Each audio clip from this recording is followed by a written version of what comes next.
How to delete Facebook Lite account permanently. First thing you're going to have to do is open up your Facebook Lite application. And once you open up the app, just make sure that you're logged into the account that you want to delete permanently. The next step is to head over to the menu icon by tapping on the three lines at the top right corner. Once you get to the menu, what you need to do is find Settings and Privacy.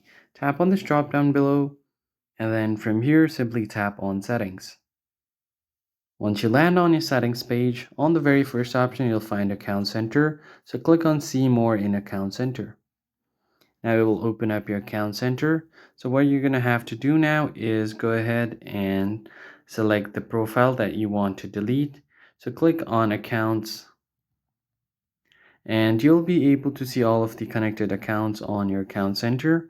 And if you go back, you're going to have to head over to Personal Details.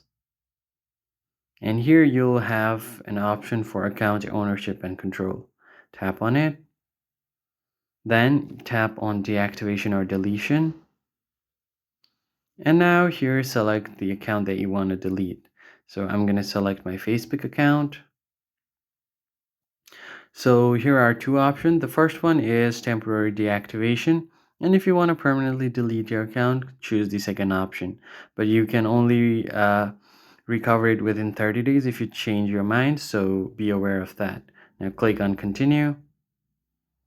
And once that is done, you have to note that all of your pages will be deactivated or deleted as well.